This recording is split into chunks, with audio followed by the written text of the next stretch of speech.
হরে কৃষ্ণ। মিষ্টি মামের আরেকটি ব্লগে আপনাদের সকলকে স্বাগত জানাই।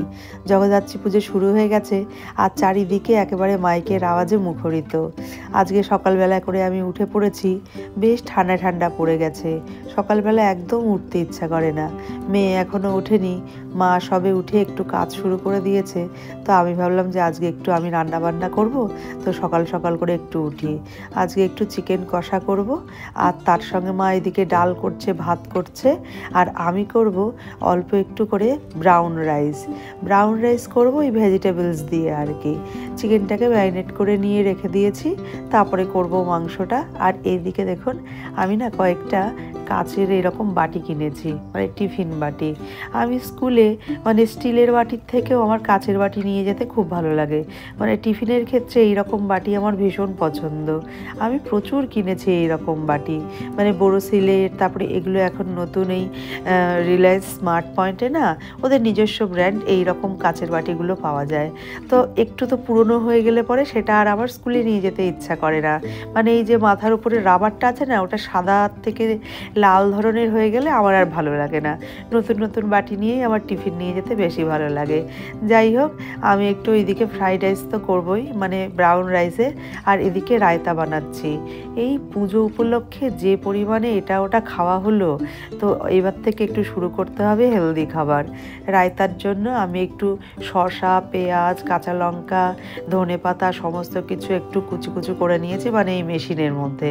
তার সঙ্গে এই যে টক দইয়ের মধ্যে মিশিয়ে দিচ্ছি। পরে একটু বিট নুন আর চাট মশলা ছড়িয়ে দারুণ লাগে খেতে। এটা আমি আমার বরের কাছ থেকে শিখেছি। ও যখনই বাড়িতে আসে তখনই আমাকে এরম করে রায়তা বানিয়ে দেয়। নিজেও এক বাটি খাবে আর আমাকেও এক বাটি করে দেবে। তা ভাবছি এটা প্রত্যেক দিন এখন খাওয়ার অভ্যাস করব, তাহলে শরীরটা একটু ঠিক হবে। যাই হোক না কেন, আমার এখানে রায়তা বানানো হয়ে গেছে, আর ওইদিকে আমি সবজি টবজি সমস্তই কেটে রেখেছিলাম, আর ব্রাউন রাইসটাও করে নিয়েছি। আর এইখানে অল্প একটু তেল দিতে হবে, সাদা তেল। তার মধ্যে পেঁয়াজ কুচি, আদা কুচি, লঙ্কা কুচি, আর যত ধরনের আমি সবজি কুচিয়ে রেখেছিলাম, গাজর, বিনস, ক্যাপসিকাম, মটরশুঁটি, এর মধ্যে ফুলকপি চাইলেও দেওয়া যায়, মানে ইচ্ছা মতন যত রকম সবজি আছে। এই খাবারটা না ভীষণ হেলদি। মানে ব্রাউন রাইস আমার ঘরে অনেক রয়ে গেছে, তো ভাবছি যে এইভাবে আস্তে আস্তে করে আমি সমস্তটা খেয়ে নেব।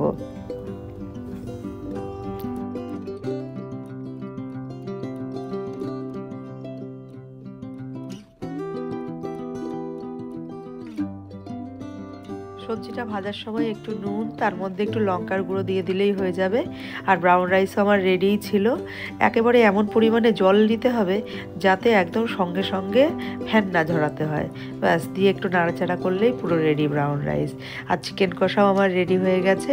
এই দুটোর কম্বিনেশান এত সুপার, আর কিচ্ছু লাগে না সাথে। তাও আমি যে রায়তাটা বানিয়েছিলাম ওই রায়তাটা নেব, মেয়েকে খেতে বলছি, মেয়ে বলছে কিছুতেই খাবে না। যাই হোক, আমাদের খাওয়া দাওয়া এখানে করে নিচ্ছি আমরা। এরপরে চলে এসেছি আমরা একটু দোকানে, এখান থেকে একটু সন্দেশ নিয়ে নিচ্ছি। একটু না, বেশ অনেকটাই নিচ্ছি সন্দেশ, তার কারণ আমাদের এখানে যে পুজো হচ্ছে সেইখানে আমরা একটু সন্দেশ দেব। আমি একটু বেশি করে নিয়েছি। আর ওই যে আমার ছোটোবেলার বন্ধু শানুকে বলে দিয়েছি যে এখানে যারা সবাই প্রসাদ নেবে যেন তাদেরকে ওই প্রসাদটা দিয়ে দেওয়া হয়, আর আমাদেরকে অল্প একটু দিলেই হবে।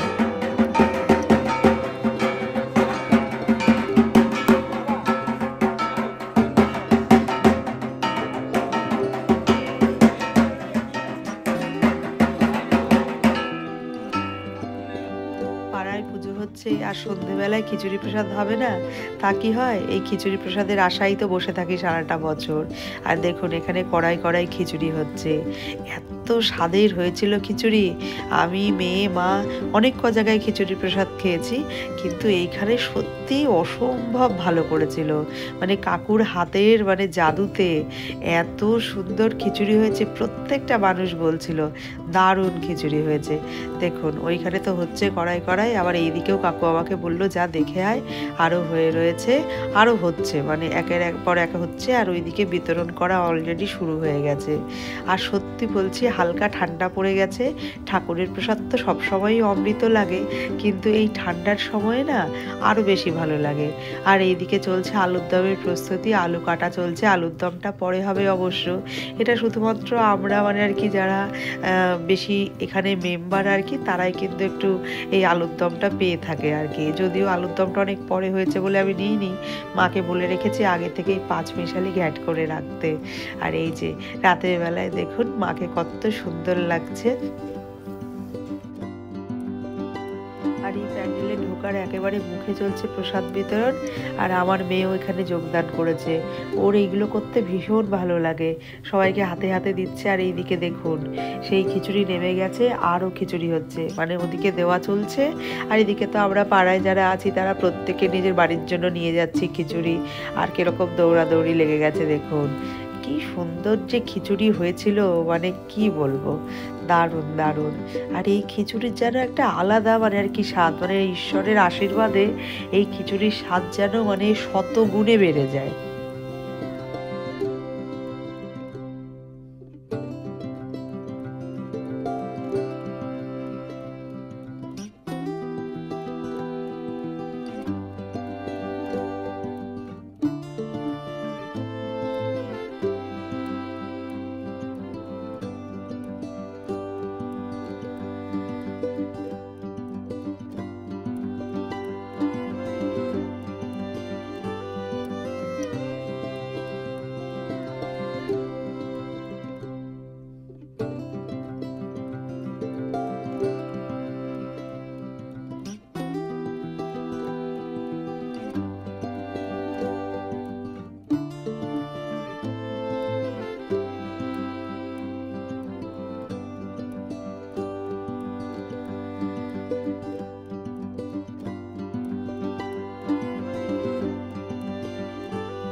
আমাদের তো খিচুড়ি নেওয়া হয়ে গেছে, আর মেয়ে কখন থেকে এখানে প্রসাদ দিয়ে যাচ্ছে, কিছুতেই রাজি করাতে পারছি না বাড়ি যাওয়ার জন্য।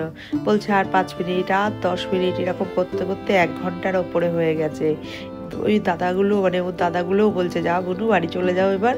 ও কিছুতেই রাজি হচ্ছে না, বলছে আর 2জনকে দিয়ে নিই, আর 1জনকে দিয়ে নিই। এরকম করতে করতে অনেকটা সময় চলে গেছে, হাঁপিয়েও যাচ্ছে, দাঁড়িয়ে থাকতে পারছে না এত সবাই, তবুও করে যাচ্ছে। যাই হোক, এগুলোতে ও খুশি হয় প্রচণ্ড পরিমাণে। আর মা হিসাবে আমারও কর্তব্য যে ওকে আমি এইসব বিষয়ে উৎসাহ দিই।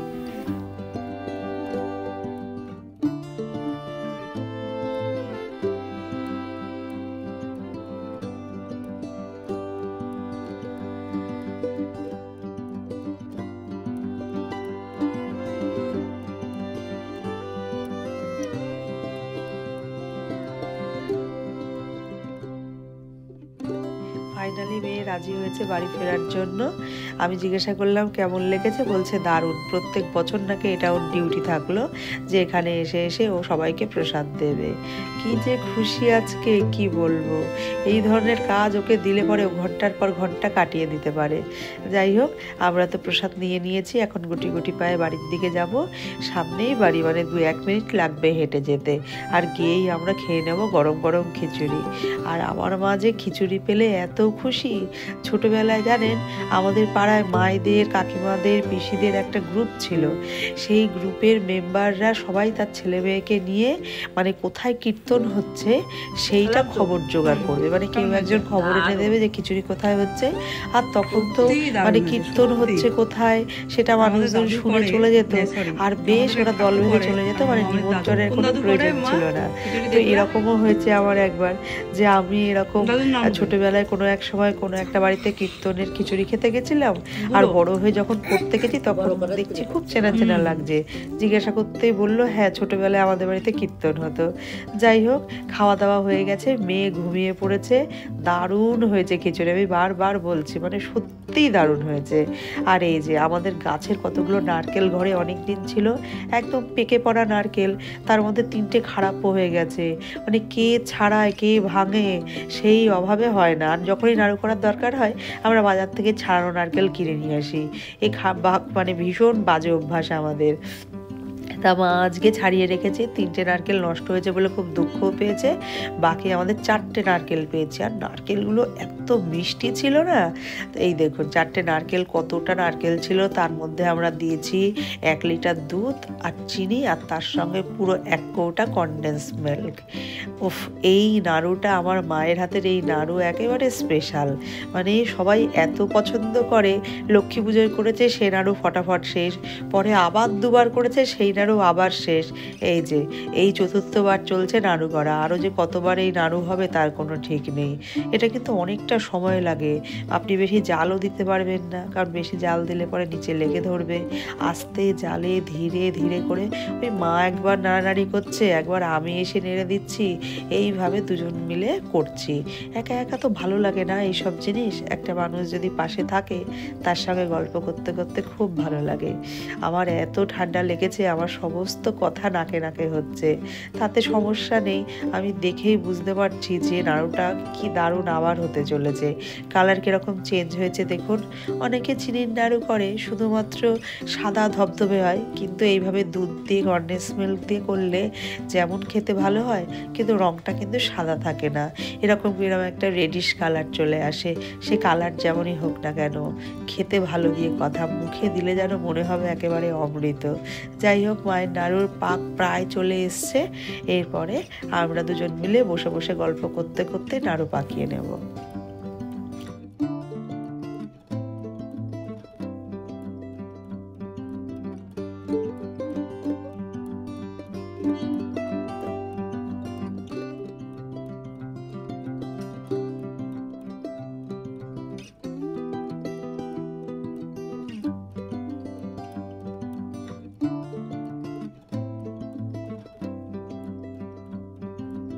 নারকেলটা এত ভালো ছিল, নাড়ু পাকানোর সঙ্গে সঙ্গে হাত একেবারে তেলে ভরে গেছে। যাই হোক, মা আর আমি অনেক গল্প করতে করতে এই নাড়ুগুলো কখন পাকিয়ে ফেললাম কিছু বুঝেই উঠতে পারলাম না। একা হলে পরে বড্ড বিরক্ত লাগে, 2-3টে মানুষ হলে পরে আরও ভালো লাগে। বাবা যখন ছিল তখন আমরা 3জন মিলে এখানে বসে বসে নাড়ু পাকাতাম। এই যে কথা বলতে বলতে আমাদের সব নাড়ু পাকানো হয়ে গেছে। কি সুন্দর হয়েছে দেখুন নাড়ুগুলো, আর খেতেও কিন্তু দারুণ হয়েছে। মানে সত্যি বলছি, এই জিনিস মানে বাজার থেকে কিনে পাবেন না, এ আপনাকে বাড়িতেই করতে হবে। অল্প একটু দুধ ছিল, তো মা বললো পায়েস করে নিতে, আর বারে বারেই বলছে ঠান্ডা পড়ে গেছে, গুড় তো এখনও ওঠেনি, উঠলে তখন খাওয়া যাবে। তাই বললাম ঠিক আছে, গুড় না উঠুক, কিন্তু কালারটা তো আমি ওরকম আনতেই পারি। তো আমি বানিয়েছি ক্যারামেলাইজড পায়েস। কি সুন্দর, একদম মিষ্টি দইয়ের মতন কালার এসেছে না, তেমনি খেতে হয়েছিল। দুধটাকে প্রথমে একটু জাল দিয়ে ঘন করে নিয়ে চালটাকে দিয়েছি, চালটা কিন্তু খুব বেশি ফোটালে হবে না, আর তার মধ্যে দিয়েছি ক্যারামেলাইজড সুগার, আর তার সঙ্গে কনডেন্স মিল্ক। সবটা মিলিয়ে মিশিয়ে অসম্ভব খেতে ভালো হয়েছিল। যাই হোক না কেন, ব্লগটা আজকের মতন এখানেই শেষ করছি। প্রত্যেকে খুব ভালো থাকবেন, টাটা।